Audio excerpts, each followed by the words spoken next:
He stood frozen in the middle of the bookstore, his hand still holding the signed copy of the novel like it weighed 1,000 pounds. The chatter of excited fans and the rustle of pages blurred into a background hum, drowned out by the deafening rush in his ears. Across the room, his gaze locked onto a boy, my son, who looked up at him with the same hazel eyes he saw in the mirror every morning. My husband didn't know this boy existed. More than that, he never believed I could have children. But there he was, living, breathing, standing a few feet away with his unruly curls, awkward charm, and a name tag that read, Liam, Junior Assistant to the Author. To be fair, I never planned for them to meet. In fact, I spent years ensuring that they wouldn't. 5 years earlier, my marriage to Ethan was a cocktail of love, hope, and slow, creeping disappointment. When we met, he was charming in a way that felt safe. The kind of man who made reservations 2 weeks in advance and remembered my coffee order even before our first official date. I'd been swept up in the stability he offered, the warmth of his laugh, the way he kissed my forehead and made promises with his eyes more than his words. He wanted a future with me. And I, broken from a childhood of shattered homes and too many goodbyes, clung to that vision like it was oxygen. But like most beautiful things, it didn't take long for cracks to form. After a year of trying to conceive, the conversations in our house shifted. Fertility tests turned our bedroom into a clinical trial. He was fine. I apparently was not. The doctors weren't entirely sure why, but the implication was always clear. Asterisk, it was me. Asterisk, every month brought a new pill, a new invasive exam, a new stretch of silence that settled between us like fog. Ethan changed. Slowly, cruelly. He stopped holding me after bad news. He stopped asking how I was feeling. And worst of all, he started blaming me, but never outright. That would have been easier. Instead, he'd sigh too loudly at baby commercials or go quiet around friends announcing pregnancies. Once he said, "I guess some people just aren't meant to be mothers," and then acted like I was overreacting when I cried in the bathroom for an hour. Still, I held on. 'Cause I loved him. Or maybe because I was afraid to admit that the version of him I fell in love with had become a stranger. And then one day I missed my period. I didn't tell him right away. I was scared, to be honest. What if it was a fluke? What if it ended like the other 3? Early, quiet, dismissed as chemical. But the weeks passed. The heartbeat appeared on the monitor. The doctor smiled. Cried. When I finally told Ethan, he laughed. Not out of joy. No, that laugh was dry, mocking, disbelieving. "You're pregnant," he repeated, blinking at me like I had said I'd grown wings. "Yes," I whispered, clutching the ultrasound photo like it was a shield. "With whose baby?" That shattered something in me. The way he said it, the suspicion in his eyes. It burned. He didn't believe me. He truly, deeply thought I was lying. And when I didn't crumble or rage, that seemed to confirm his theory.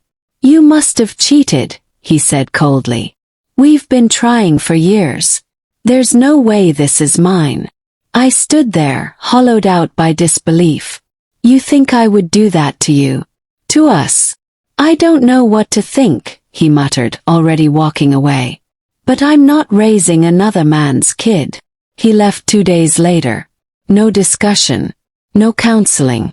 No goodbye kiss. Just a note on the fridge that read, "I hope you find whatever it is you're looking for." And that was it. I raised Liam on my own. It wasn't easy. I worked late shifts editing manuscripts while bouncing a colicky newborn on my hip. I sold my engagement ring to pay for his first stroller. But I also sang lullabies into the early morning, clapped wildly at his first steps, and cried the first time he called me Mama, with sticky fingers and applesauce on his chin. He was mine. Oh, mine. And that was enough. By the time Liam was 5, I'd started to gain traction as a children's author. My first book, written during nap times and midnight feedings, was published by a small press. Did well. Well enough that people started to notice. I toured schools, signed books at libraries, and slowly built a modest following. Liam loved being part of it. He'd help me carry bookmarks, greet kids in line, and practice mock interviews with me using his toy microphone. When my latest novel came out, we held a signing at a big bookstore downtown. I didn't think much of it, just another stop on the tour. But the universe has a cruel sense of timing. He walked in wearing a navy jacket I recognized, hair a little thinner than I remembered, but the same arrogant posture. I felt my heart seize. I hadn't seen Ethan in nearly 6 years. He looked around like he was lost, then joined the back of the line, book in hand. I didn't know he'd become a fan. I didn't even know he read. And then, just as he reached the front of the line, Liam appeared beside me, beaming proudly as he handed out bookmarks to waiting kids. "This is my mom," he announced cheerfully to a little girl clutching her copy. Ethan looked down at him, and his face twisted in a way I'll never forget. His lips parted slightly. He stared at the boy's face, then at mine, then back again. His voice caught when he finally asked, "What's your name, buddy?" "Liam," my son answered. "Liam Foster." The color drained from Ethan's face. He didn't ask me anything. He just nodded slowly, his eyes never leaving the boy. Then he turned, walked out of the store, and vanished into the crowd. And that was just the beginning. After the book signing, I couldn't sleep. Not just from the adrenaline of the event, those always left me wired, but because of that moment. The look on Ethan's face when he saw Liam. It haunted me. It wasn't just shock. It was recognition. And something else I hadn't prepared myself for, pain. Liam, thankfully, had no idea who the man was. He was too busy recounting the day's excitement, talking a mile a minute about the little girl who told him she wanted to be a writer. Just like his mom. He asked if he could come to all my signings from now on. I smiled, nodded, and tucked him into bed, pretending everything was normal. But inside my mind was spinning. I hadn't told Liam about his father. Not really. As far as he knew, his dad was someone I used to love who couldn't stay. I didn't want him growing up with the bitterness I carried. I wanted him to feel full, not lacking. And for the most part he did. He never asked many questions. Maybe that was my fault. Maybe I'd built a life so secure that he never thought to wonder what was missing. But that night changed everything. I sat on the floor of my bedroom, cradling the signed copy of my book that Ethan had handed me before walking away. His name scribbled in bold letters on the purchase slip tucked inside. Ethan Foster. He hadn't changed his last name, hadn't hidden it either. And I knew deep down that he would be back. Ethan was many things, but emotionally detached wasn't one of them. He felt deeply, just usually about himself. He used to cry during movies, get irrationally upset when friends forgot his birthday, and once didn't talk to me for 2 days because I threw out a hoodie he hadn't worn in years. That same man just found out he had a son. He wouldn't let that go quietly. And I was right. 3 days later, he showed up at Liam's school. I was called into the principal's office in the middle of the afternoon. I thought it was about a PTA meeting or maybe some scheduling issue with an event. Instead, I walked in to find Ethan sitting stiffly in a chair across from the principal's desk, hands clasped tightly in front of him, jaw locked. "Miss Parker," Principal Hernandez said cautiously, "Mr. Foster here says he's Liam's father." My stomach dropped. My legs almost gave out beneath me, but I forced myself to sit. "That's not entirely accurate," I said slowly, keeping my tone calm. "He is biologically, but he's not listed on any of Liam's records, and he's had no role in his life since birth." Ethan flinched visibly but didn't argue. "I'm not here to make a scene," he said after a long pause. I wanted to see him. I didn't approach him, I promise. I just watched from the fence. I know that sounds crazy, but I needed to see him again. The principal looked between us, clearly uncomfortable. I understand this is complicated. But for legal and safety reasons, if Mr. Foster isn't listed as a guardian. He's not, I cut in. Then he cannot be on school grounds without written permission. I'll have to ask that this not happen again without proper channels. Ethan nodded, then stood. I'm sorry. I won't do it again. He stopped himself. I'll leave. Once he was gone, I sat there for a moment trying to steady my breathing. Principal Hernandez gave me a look of sympathy but didn't press. I left quietly, hands trembling on the steering wheel the whole drive home. That night, Ethan called. I didn't know how he got my number. Maybe it hadn't changed. Maybe he still had it memorized. I almost didn't answer, but something in me, maybe curiosity, maybe the need for closure, picked up. I didn't expect him to look so much like me, he said, skipping the greeting. I didn't expect you to show up at his school. I wasn't trying to scare you, he said, voice low. I just needed to see him again. I can't stop thinking about it. About him.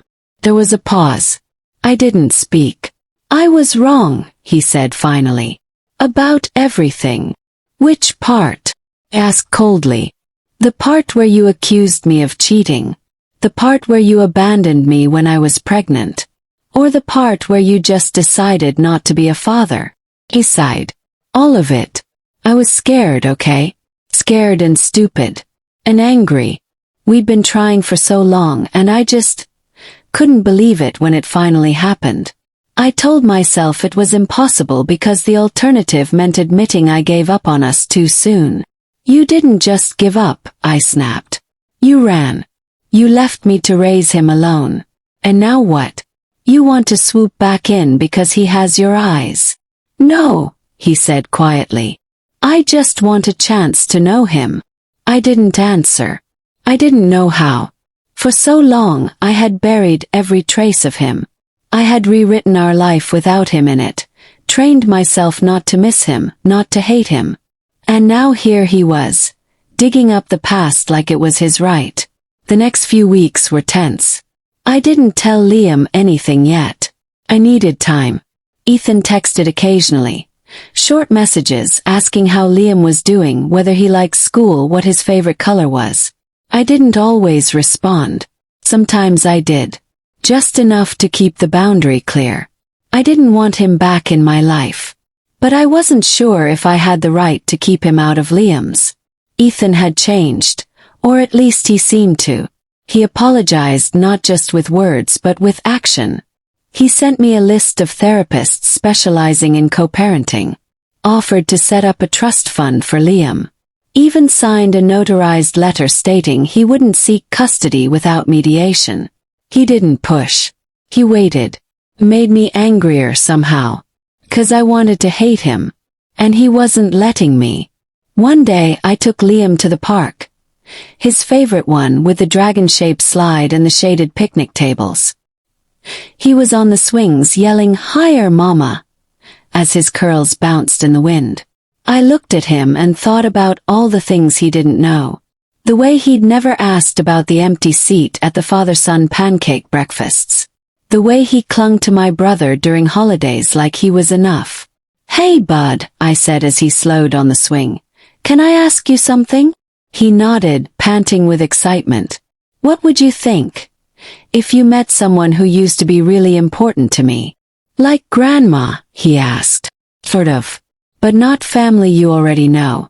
Someone from before you were born." He looked thoughtful. "Like a time traveler." I laughed.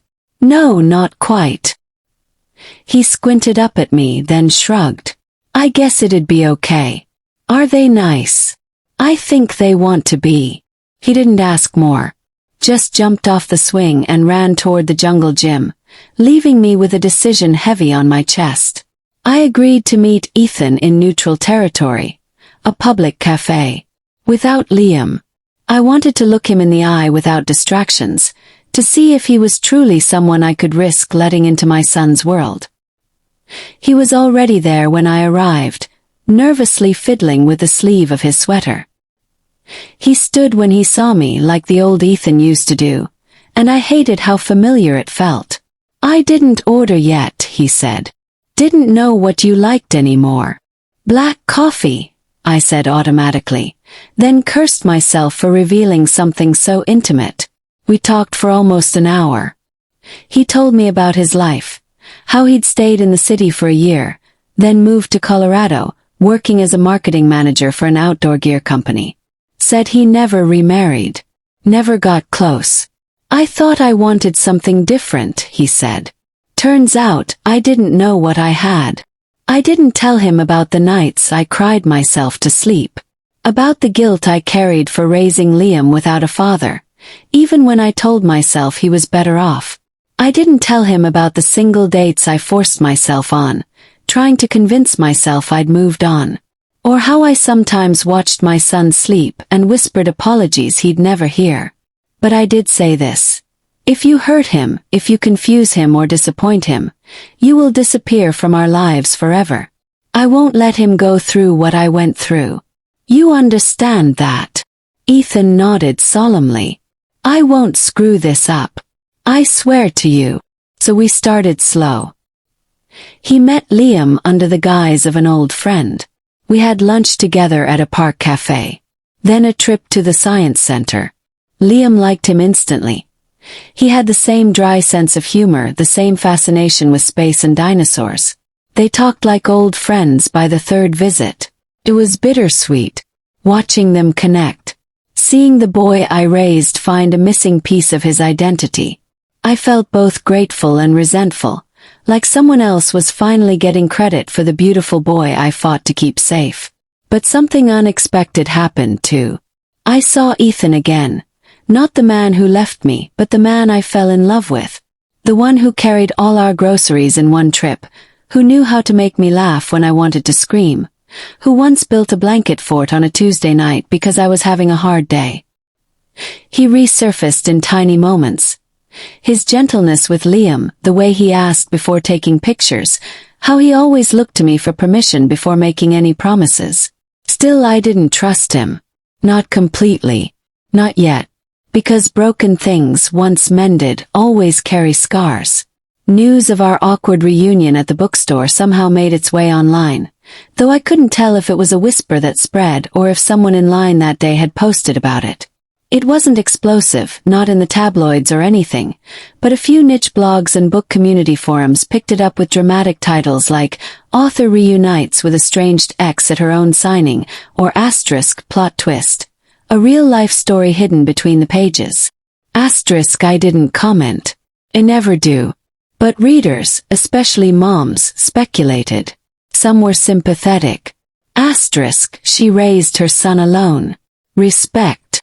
** Others were colder. ** If the kid is his, he deserves to know. ** It felt like my life, which I'd guarded so fiercely for years, was being debated like a subplot in one of my novels. And the cruel irony was that Ethan hadn't done anything to trigger this wave, just showed up. It made me realize something deeply uncomfortable. As much as I wanted to protect Liam from Ethan, a part of me still saw him as mine. Just mine. And the world didn't agree with that. Liam, thankfully, remained untouched by the chatter. He was still too young to Google my name or read online forums. But Ethan heard it, felt it. One evening, after a long day at the aquarium with Liam, he lingered at my door while my son bounded inside, chattering about jellyfish and sea turtles. I read some of the stuff online, he said, hands in his pockets. People have a lot of opinions. People always do, I replied, folding my arms tightly. I'm not angry about it. He hesitated. I get why you were scared. Why you didn't tell me. That caught me off guard. It was the first time he'd said that aloud. Acknowledged my pain without flipping it into his own. I didn't think you'd come back, I admitted, voice low. After the way you left. I didn't think you deserved to come back. I didn't, he said. But I wanted to try. And there it was. One of those small moments of honesty that felt like a splinter working its way out of the skin. Painful, yes, but cleansing. Still, it wasn't just about what Ethan felt anymore. I found myself torn between two truths that couldn't coexist easily. Ethan had been a man who hurt me profoundly. But now he was trying to be a father to a boy who adored him almost immediately. And Liam, bless his sweet, forgiving heart, didn't have the history I did. He just saw a funny, warm man who listened to him talk about fossils and remembered which flavors of ice cream he hated. But for me, the past wouldn't let go so easily. It came to a head one Friday evening. Liam was asleep upstairs. Ethan and I were quietly sorting through some of his old art projects. He insisted on making a gallery wall for Liam's room. I reached for a drawing and our hands brushed. It was innocent, barely a touch. But I flinched. Ethan noticed. "I'm not trying to get back together," he said softly. "I mean, I'd like to, someday. But I know that's not what this is about right now." I said nothing. "I hurt you," he continued. "I was selfish. I was scared. I left you when you needed me most. And now, being around Liam, it kills me that I missed so much. His first words. His first steps. His first everything. You chose to miss it," I said coldly. "I know," he whispered. We sat in silence. The kind that makes you feel like the air is too thick to breathe. Then I broke. "Do you know what it felt like? Carrying him alone. Going to the hospital without anyone in the waiting room. Holding his tiny fingers and promising him I'd never let him feel abandoned, while still bleeding from you walking away." Tears welled in my eyes before I could stop them. Ethan's face twisted with guilt. Real unfiltered guilt. "I'm so sorry," he said, voice cracking. But sorry didn't so shut the holes he left. Over the next few weeks, things got more complicated. Ethan was consistent, almost painfully so. Showed up to every scheduled outing. Sent polite text. Asked before making any suggestion about Liam. But people noticed. Friends started asking questions. My sister called one night after seeing a photo I'd been tagged in at a museum. Me, Liam, and Ethan. Asterisk. "You're letting him back in?"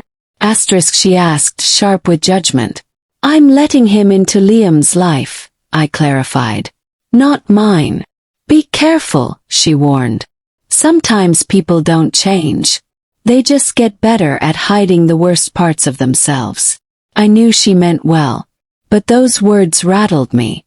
I watched Ethan closely after that. Looked for cracks. For signs.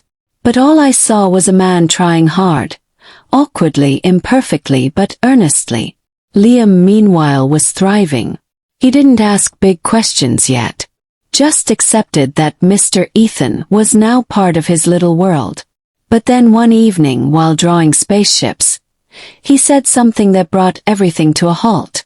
"Mommy," he said, coloring without looking up, "why do you call Ethan by his name and not Dad like I do in my head?" My breath caught. "In your head," I repeated gently. He nodded. "He feels like a dad. Not like Uncle Josh or Grandpa. Just different." I sat beside him, heart pounding. "Would you want to call him that? Dad?" I shrugged. "If he wants me to. But only if you say it's okay." My heart broke and healed all at once. Later that night, I stood in the hallway outside Liam's room, watching him sleep. Ethan stepped beside me, silent. We stood like that for a while. Then I whispered, "He called you Dad." In his head. Ethan didn't move. But I saw his eyes go glossy. "I don't deserve that." "Maybe not," I said. "But he wants it anyway." That was the first time I really looked at Ethan, not through the lens of pain or history, but through Liam's eyes. And I saw a man damaged, yes, but trying. Sincerely trying. The fallout from his return didn't end. People talked. My mother disapproved. My best friend warned me not to fall for old habits. And my own fear still danced at the edges of every decision. But in the middle of all that noise was Liam, laughing, growing, smiling wider than I'd ever seen. Because in his world, things were getting better. Not perfect, but better. And sometimes that's enough to keep trying. It was a Saturday morning, not unlike any other. Sunlight pooled through the kitchen window in soft patches, warming the wooden floor where Liam sat playing with Legos. I was sipping coffee, half listening to his space adventure while trying to plan the week ahead. Ethan was due to pick him up in an hour for a day at the planetarium. He'd been consistent like that, quietly and respectfully carving a space in Liam's life without pushing me or asking for more. But something in me had shifted. I couldn't name the exact moment. Maybe it was watching Liam cling to Ethan's hand after a scary movie scene and seeing how naturally Ethan comforted him. Maybe it was the way Ethan asked Liam about his feelings without brushing them off or laughing at his ideas. Or maybe, just maybe, it was the realization that holding on to the past had started to hurt more than it helped. I'd been guarding my pain so tightly that I didn't notice when it stopped serving me. And more importantly, I didn't want Liam to grow up learning that forgiveness meant weakness, or that love should only be conditional. That morning I picked up my phone and called Ethan. Not to cancel or to lecture him, just to talk. "Hey," I said when he picked up. "Before you come, can we talk for a bit? Alone?" There was a pause on the other end. "Sure. I'll come early." When he arrived, Liam was already by the door in his astronaut hoodie, ready to blast off. I asked him to give us a few minutes, and he, thankfully, obeyed with minimal grumbling, disappearing into his room. Ethan stood awkwardly in my kitchen, his hands stuffed in his jacket pockets. I could tell he sensed the weight of the conversation before I even began. "I want to talk about custody," I said, not wasting time. His eyes widened, but he said nothing. "I've seen the way he looks at you," I continued. "And the way you look at him. He deserves to have you in his life. Not just as some vague father figure who appears on Saturdays. But if we do this, I want to do it right. That means therapy, boundaries, legal agreements, everything." Ethan blinked like he wasn't sure he'd heard me correctly. "You're saying yes. I'm saying we try," I clarified. "That doesn't mean I forget. And it doesn't mean I trust you completely yet. But Liam trusts you. And I'm not going to stand in the way of that just because I'm scared." He looked like he wanted to hug me, maybe say something profound, but he just nodded. "Anything you need me to do, I'll do it. I want to be there. For him. For you too. If you ever let me." I didn't answer that last part. I wasn't ready to open that door. But it felt good, empowering even, to choose a path forward instead of just reacting to the past. I found a therapist who specialized in family reconnection and co-parenting after estrangement. Her name was Dr. Malik. She was patient, warm, and didn't let either of us off the hook. She challenged Ethan to be more than just present. She demanded he be accountable. And she challenged me to soften without surrendering, to recognize growth in others while still honoring my boundaries. Our first few sessions were messy. Ethan admitted that for years, he told himself I'd probably moved on, married someone else maybe, and he used that belief to absolve himself of guilt.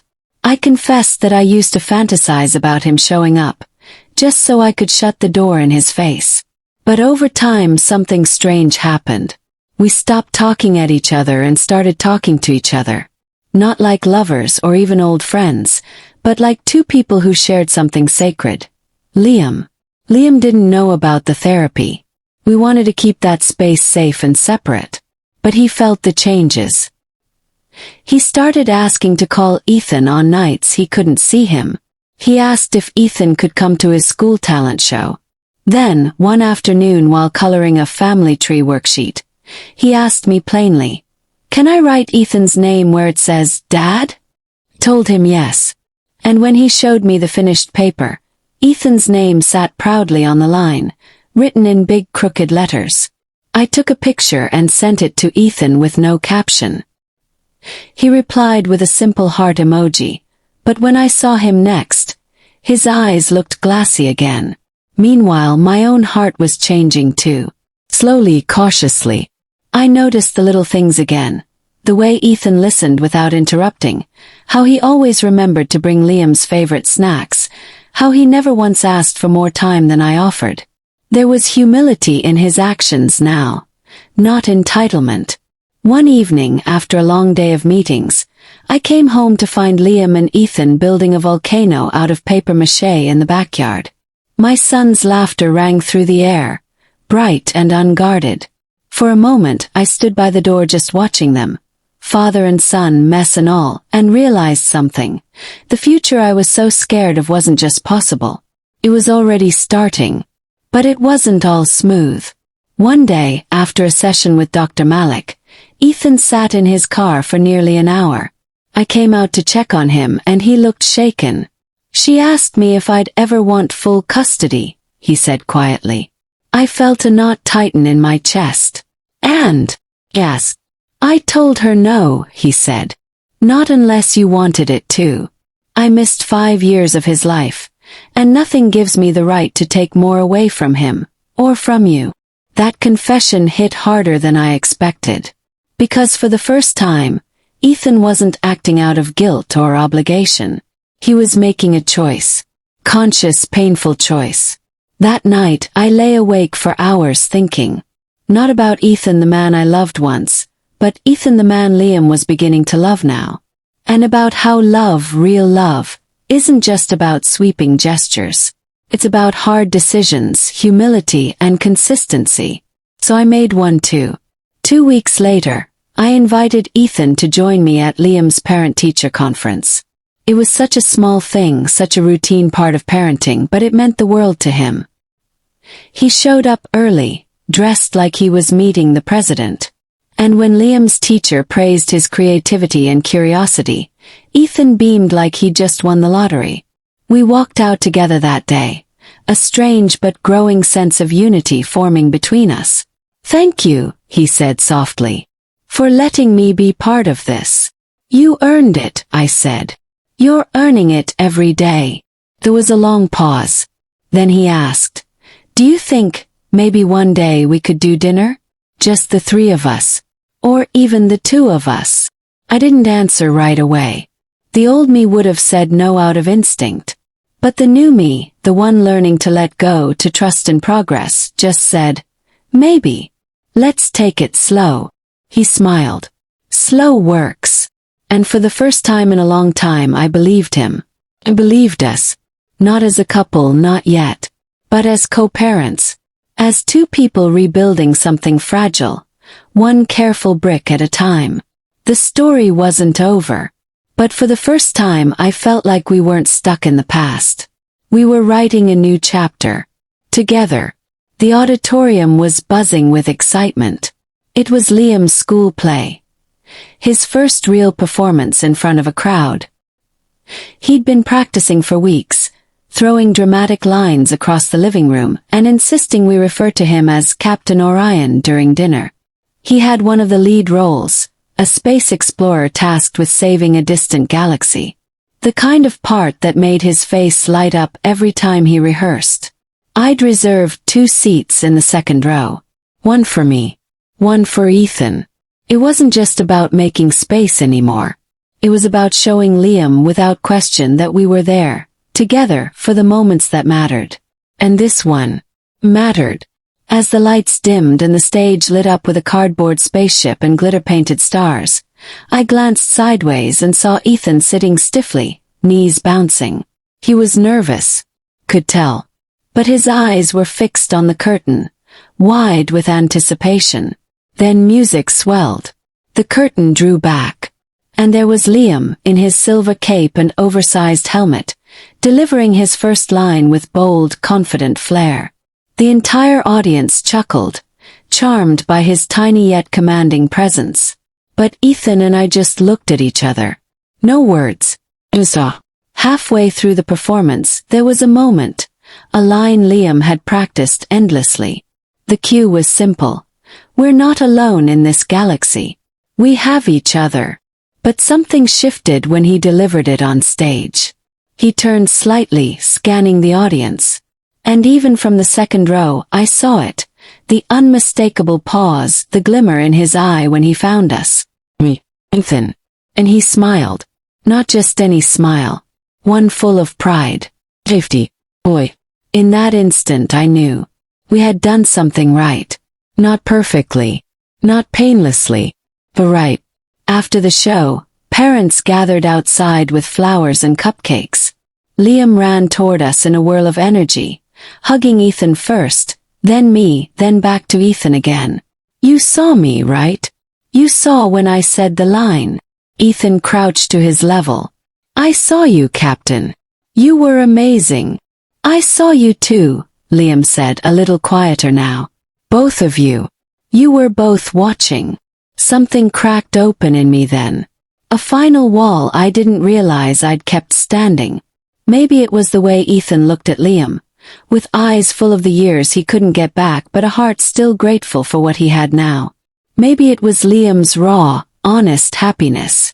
Or maybe it was just the fullness of it all, the completeness of finally doing this together. Later that evening, after Liam had crashed in the backseat with his glitter-covered helmet still on, I offered to drive them both home. Ethan rode up front, quiet, thoughtful. We didn't talk much. Just exchanged soft glances every now and then. The kind of silence that wasn't uncomfortable anymore. Just peaceful. When we arrived outside Ethan's building, he'd moved closer to make visitation easier. He hesitated before opening the door. Thank you, he said, for letting me have this. For not giving up on me completely. I rested my hand on the steering wheel and took a breath. You gave me a reason not to. His eyes met mine. There was something deep there, remorse, yes, but also hope. Hope that maybe the past didn't have to define the future. I've been thinking, he said slowly, about the book. About how I found out. My chest tightened, unsure where this was going. I've read it 3 times now, he continued. The dedication. The story. It's us, isn't it? Not just fiction. He nodded. Most of it. I needed to write it. I didn't know how else to survive it. I think it saved me too, he said. Reading it. Seeing what I'd done through your eyes. For a while we just sat there in the stillness of the car. Street lights flickering above. Liam snoring softly in the back. Then Ethan asked, do you think we could ever write a different story? New one. Not just for Liam. For us. Took a long moment before I answered. I don't know, I said honestly. But I'm not saying no. He smiled, not triumphantly, but with quiet understanding. Like he knew how fragile that maybe was. And how sacred. Months passed. Seasons changed. The therapy continued, though less frequent. The awkwardness between us softened into ease. And then, almost naturally, we began having dinner together on Thursdays. At first for Liam. Then, slowly for ourselves. One night, Liam asked if Ethan could stay the night.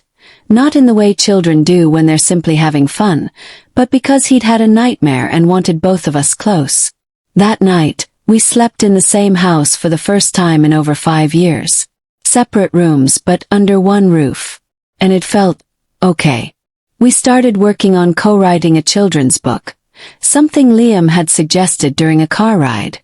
It was silly and colorful and completely different from anything I'd written before. But it made us laugh. It made us create something together. And maybe that was the most poetic redemption of all. 2 broken people, once torn apart by fear and failure, now building something for the little boy who taught them both how to heal. The day Liam turned 6, we threw a party at the park. Base-themed, of course. He wore his Captain Orion helmet again, now a bit too snug, and handed out intergalactic mission badges to his friends. As I watched him run across the grass, cape fluttering behind him, I felt Ethan step beside me. He's everything good in the world, he said. He really is, I agreed. He's brave, Ethan added. He gets that from you. I turned to him, smiling. He gets his stubbornness from you. We stood there, quiet again, watching our son, the boy who had brought 2 lives back into orbit. "You know," Ethan said, voice low, "when I first saw him at the book signing, I thought fate was punishing me. Like the universe was rubbing it in." I raised an eyebrow. "And now," he smiled, "now I think fate gave me another chance. And this time I don't want to mess it up." I didn't say anything. I didn't need to. We both knew words only meant so much. It was actions, small daily choices, that would keep writing this new story. That night, after the cake was eaten and the kids were gone, Liam crawled into my lap, half asleep, frosting still on his cheek. "Best day ever," he mumbled. I kissed his forehead. "I'm glad, sweetheart." He looked up at me. "Can Daddy sleep here tonight? Just like last time?" I looked at Ethan. He looked at me. And for the first time I didn't hesitate. "Yeah, baby," I said softly.